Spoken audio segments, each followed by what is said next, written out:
Recording in progress.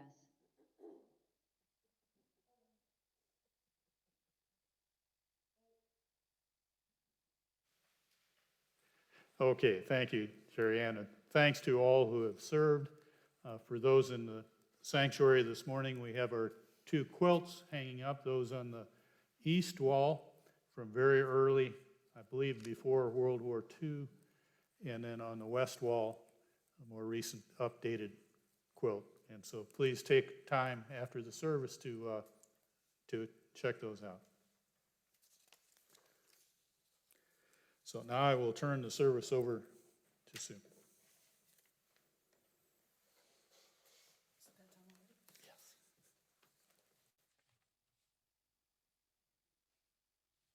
Well, it's a great pleasure to be here today. And I'm going to take the liberty of going through the second reading, if that's all right. Well, I can't because I don't have a text in front of me. Thank you. Beautiful. So this is the story of the Canaanite woman, and it begins, Jesus left that place and went away to the district of Tyre and Sidon. Just then, a Canaanite woman came forth from that region and started shouting, "Have mercy on me, Lord, Son of David. My daughter is tormented by a demon." But he didn't answer her at all. And his disciples came and urged him, saying, "Send her away, for she keeps shouting after us." And he said, "I was only sent to the lost sheep of Israel. It is not fair to take the children's food and throw it to the dogs." She said, "Yes, Lord, but even the dogs eat the crumbs that fall from the master's table." Then Jesus answered her, "Woman, great is your faith. It shall be done for you as you wish." And her daughter was healed instantly. The gospel of the Lord.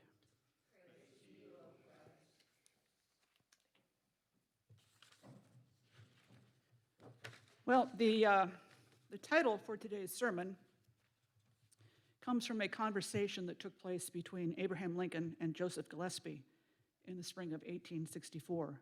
The subject was how best to handle a problem that consisted of having captured, paroled Confederate soldiers in their custody who were later found at arms. This is an offense for which death is the prescribed penalty. And it didn't look good for a president to be doing that, so Lincoln said, when asked what to do by Gillespie, quote, "I have always found that mercy bears more fruit than strict justice," unquote. So I love Micah 6:8. I love it because it describes the essential human task. That is to say, what must I do to earn the grace of God? And it makes it appear to be quite simple. We are to do justice, love mercy, and walk humbly with our God. Only 3 things. It's a pretty short list. But it also invites many further questions, such as, how precisely is one supposed to do these things? Under what circumstances? And to whom? Just to name a few. Fortunately, we're given a lot of additional information about how this threefold plan is to be implemented through the words of Jesus in the New Testament. So today, I want to talk to you about the Canaanite woman that Matthew described in 15:21 through 28. And although my focus will be on mercy, what we'll see is that by invoking mercy, we also bring to the fore issues of justice and humility. So the story I'm talking about is found not only in Matthew, but also in Mark. But Matthew's version, I think, is preferable because it's the version in which the 3 elements, mercy, justice, and humility, are most clearly delineated. So in the previous chapter of Matthew, prior to the Canaanite woman episode, Jesus had just gotten done walking on water and feeding the 5,000. So as a result, Jesus was becoming quite well known around Galilee, and people of all types were beginning to seek his help. In this story, Jesus and several disciples were somewhere in the district of Tyre and Sidon, a region generally recognized as Gentile territory. There, Jesus and his disciples were accosted by the Canaanite woman. Now, Canaanite is a scriptural term for the pagan enemies of Israel, whose practices were considered barbaric by the Jews and whose treatment of the Jews had made them sworn enemies. So somewhere on the back roads of Judea, this is happening. And in this region, this unnamed Canaanite woman catches up with Jesus and his disciples. And she begins shouting, "Have mercy on me, Lord. My daughter is tormented by a demon." However, seeing that this woman is both a Canaanite and a woman, making her doubly marginalized, Jesus chooses to ignore her. This woman wasn't even worth a curt, dismissive response from Jesus. Nonetheless, the woman keeps asking, this time prompting the disciples who were there with him to tell Jesus to send her away because they were tired of listening to her desperate pleas. Jesus sees that this woman will persist. And to be fair, the disciples were no doubt tired and cranky from being on the road too long without adequate food or shelter. We know from both Luke and Mark that when the first 4 disciples were called by Jesus, what happened was that Jesus simply stopped by their workplace, in this case, fishing boats on a body of water, and then he simply said to them, "Follow me, drop everything and follow me." And they did. So they left home without any possessions whatsoever, not even a change of clothes. And when they were out on the road with Jesus, they basically had to eat what they could find along the way. And they became gleaners. As you probably know in the Bible, it was permissible for people who were hungry and starving to take up and eat grain that had fallen off a stalk from a farmer's field. So that's probably where they got most of their sustenance. So by the time the Canaanite woman intercepted them, the disciples were probably losing patience with their peripatetic lifestyle. And now, having to answer to this despised, undeserving pagan woman, that was a bridge too far. And Jesus' refusal to rebuke that woman was making Jesus look bad in front of his disciple.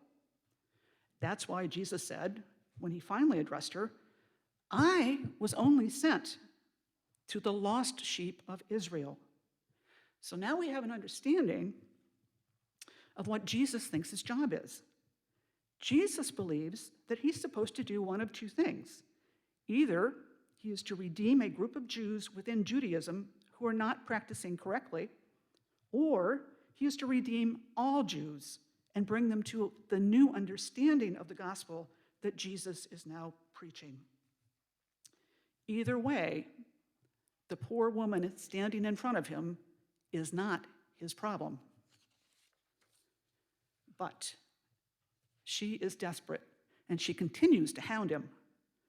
But now, the woman makes a strategic move.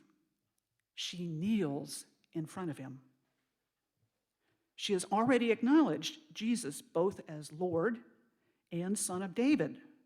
Now, in this case, Lord is not Lord with a capital L, but a lowercase l.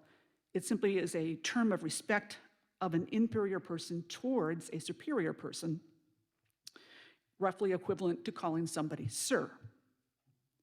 However, the Son of David descriptor used to describe Jesus is something that was a very high compliment because it attached Jesus to the house of David, the lineage from which the Jews believed that their promised Messiah would come. But despite being the recipient of these accolades, Jesus is still unmoved. In fact, he now escalates the hostility by saying to the woman, "It is not fair to take the children's food and throw it to the dogs." In other words, Jesus is calling this woman a dog.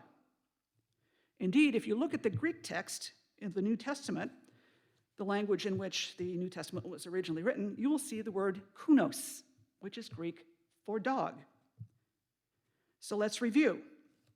Thus far, the Canaanite woman has acknowledged her inferiority by referring to Jesus as Lord and Son of David. She has kneeled before him in an act of abject submission. She has called him Lord again and begs for his help a second time. And his response to her is to call her a dog. Now, dog is a term that's often used in reference to Gentiles and more generally to the opposition to Jesus.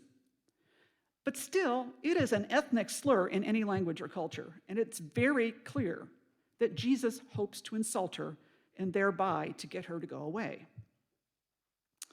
However, there are few things more powerful than a mother's love for a child.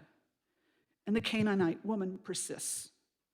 In an absolutely brilliant rejoinder, the Canaanite woman responds, not with anger, not with hurt, but with a comment that completely turns the table in this interaction.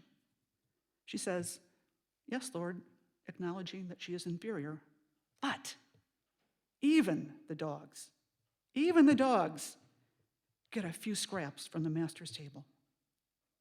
She is so unworthy that her only hope is to quiver under that table in hopes that one of those people eating dinner will accidentally drop a crumb or two her way.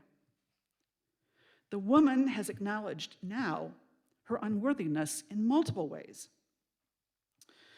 But she ups the ante even more by further agreeing with Jesus' assessment of her and by further abasing her by suggesting that the best she can hope for is the tiniest morsel of food from one so great as he.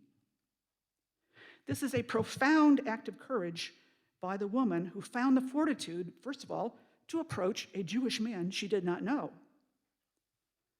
and also someone who is very likely to despise her. But her boldness allowed the Canaanite woman to seize control of the narrative at this point and make Jesus reconsider his stance. You can almost see the wheels turning in his head. And then Jesus realizes something profound. The Canaanite woman did not bring her daughter to Jesus that he might touch her and through that heal her. Nor did she invite Jesus to her house to do the same thing. So what the woman was conveying to Jesus is that she believed that Jesus had the power to heal her daughter just by saying it was so. But who has that kind of power? Only God. The Canaanite woman believed with all her heart that Jesus had the power to heal her daughter just by declaring it to be so. She believed that Jesus was the Son of God. And upon realizing this, Jesus fairly jumps up and exclaims, "Woman, great is your faith. Let it be done for you as you wish." And her daughter was healed instantly. Now, this is one of several examples in which Jesus heals remotely, that is to say, without ever seeing or touching the person he's helping, demonstrating his great power. We also know from other stories that from time to time, Jesus, being human as well as God, becomes a little frustrated with the lack of faith shown by his disciples. In the story of the Canaanite woman, however, we see Jesus learning about his power not only to heal, but to change how the world sees him. And here is a prime example. Here is a heathen proclaiming faith in Jesus, which must have seemed both heartening and confusing to Jesus. However, there is no question but that the Canaanite woman's willingness to humble herself in the process of begging for mercy for her daughter was critical in bringing Jesus around to her side. More importantly, in the process, justice was also done for an innocent child who was healed. So these are the ways in which mercy, justice, and humility interact with each other and are thereby mutually reinforcing, illustrating the genius of Micah. And that brings us to the present moment. There's a larger context to consider here as well. Is this one of the few cases in which Jesus, on occasion, was willing to make an exception to having a ministry directed primarily at Jews by sharing a messianic blessing with a non-Jew? Or was Jesus actively seeking to extend his evangelical remit to non-Jews prior to the so-called Great Commission speech that Matthew gives later in the gospel? And in that place, Jesus says to his disciples, "You go and make disciples of all nations," which would include, of course, the Gentiles. Now, it certainly makes sense that the seeds would be sown in an earlier passage if this was the objective that Matthew had, in order to prepare the audience for the idea that might at first seem rather provocative. So was the Gospel of Matthew a recruitment device for Gentiles? Well, according to Warren Carter, Matthew's Gospel was written largely for a Jewish audience, which likely lived in the Syrian city of Antioch, one of the provinces of the Roman Empire. The kind of people constituting the Matthean community and who worshiped in Matthew's church were probably mostly Jews who had broken away from mainline Judaism over rigid interpretation of Pharisaic law. However, they were also a bit tentative in their embrace of Christianity. Also creating tension in Matthew's community was its relationship with the Roman government. The empire ruled the locals by a small group of bureaucrats who were also political allies with the Pharisees and the Sadducees. The entire system depended on the collection of taxes, rents, and tributes that could be enforced by the military at the tip of a sharp spear. On the bottom rung of society were the peasants and the artisans, whose labor produced the goods and services required by the elite. Unfortunately, taxes were extracted from those least able to pay, often claiming 30 to 70% of the little revenue they generated. A typical peasant thus lived a life of quiet desperation, perpetually on the verge of starvation and disease. It might make sense that many in Matthew's community would have been sympathetic to leaving mainline Judaism, but still interested in Jewish precepts and practices, while being ready to embrace new ideas about mercy, faith, and hope that would come to fruition in the new age that Jesus said was on the way. Of course, all of this was playing out against a backdrop of Roman tyranny and cruelty, leaving the peasant population at a loss of both money and, even more importantly, of hope. So what better message could an evangelist convey than that their Savior, Jesus Christ, not only believes in mercy rather than sacrifice on earth, but will take believers into where the humble are exalted and justice is available, not just to the elite, but to all who believe. So in this sense, mercy, when properly tended, yields bountiful fruits.